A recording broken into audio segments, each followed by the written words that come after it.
What's going on, Paisanos? V here, coming at you, well, with my Runick Spright kind of Shaddoll deck profile. I really like this deck a lot. This deck was actually done, this is actually recording this, streaming right now on twitch.tv YGOPaisano. On Twitch TV YGOPaisano. And obviously, it's great to be back streaming. I'm streaming 5 days a week. I'd greatly appreciate if you guys check me out.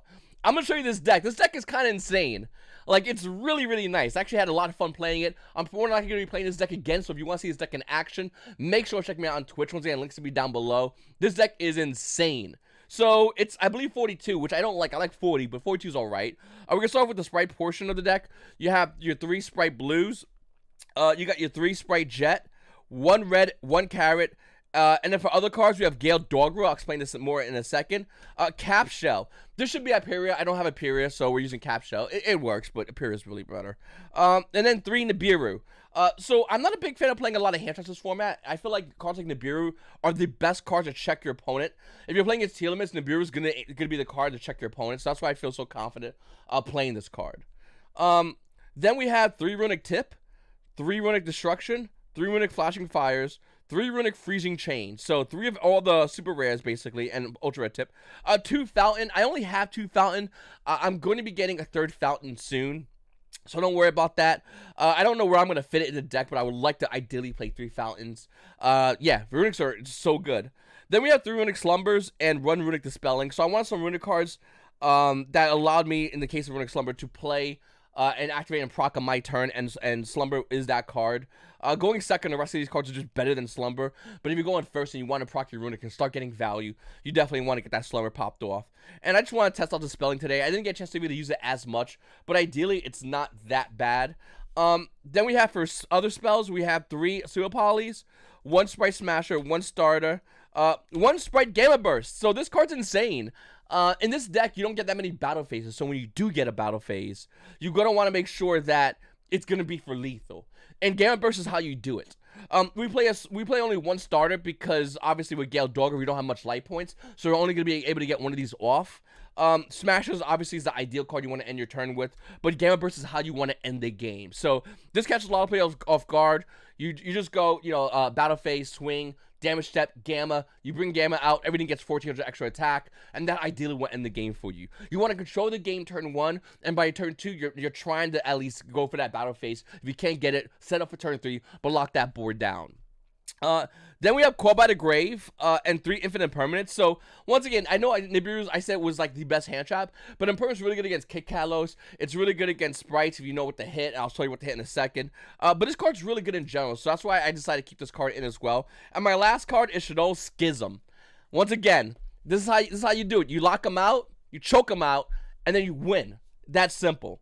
For the links, we got 2 Spright Elf, 1 Dark. So some people might consider playing a 3rd Spright Elf. I personally like Dark over a 3rd Spright Elf. It's up to you though.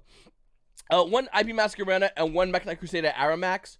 So I saw builds that are taking Aramax out and playing Unchained Abomination. I think Aramax is a better card because, once again, the ideal and goal of this card is not to kill your opponent. You're probably not going to be able to kill your opponent with a Mech-Knight Crusader Aramax. The meta is way different. The ideal with this card is to just make your opponent use utility to get rid of this card. Therefore, having a crap battle phase that you can take advantage of the following turn. So that's why I like Aramax a lot. 2 Gigantic Spright. This is probably going to be your Imperm target, by the way. Gigantic Spright is a big Imperm target for a lot of players. So yeah. And then we have the fusions. So we have 2 Hugin and 1 Jerry. I personally like this ratio. Some people going like 3 Hugin and a Jerry. That's fine if you have the room. Once again, deck check is insanely tight. I think this is the most basic starting lineup. I never really ran out of anything throughout the tournament today. So yeah, that's why I have it there. And then we have, so obviously you have Schism, obviously you have Gale Dogger. Gale Dogger, you pay 3,000 life points, you send Apclone to the graveyard, Apclone's effects is going to proc. You're going to add your Shaddoll Schism to your hand, just so you can set up into win it on the following turn to just lock the board down. Once again, we're losing a battle phase, but they're not really getting much of their phase by locking the board down with Shaddoll Winda.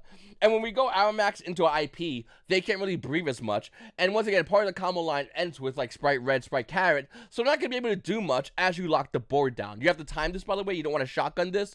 And the reason why you don't want to shotgun Schism and bring out Window out the gate, because if they have Droplet, you just get blasted. So you don't want to do that. But ideally, this is probably the best way to do it within that. Then we have some other cards like Gentleman's Kikalos. Kikalos was just for the mill 5. Milling 5 and milling Runic cards is insane. It's worth it. There's also a second version of why I play this. It's in my side deck. I'll show you in a second. Starting Venom Fusion Dragon is probably one of the most underrated super poly targets in the game right now. A lot of people go on Predator Plan, and that's fine. But Fusion Dragon is good. Once again, you bring on Fusion Dragon with super poly. How are they going to get rid of this? Like, are they going to attack it? Cool. Nuke your board. Once again, your face is over. You're not going to be able to kill me, and I'll be able to play the game more on my turn. So that's why I decided to go in this one.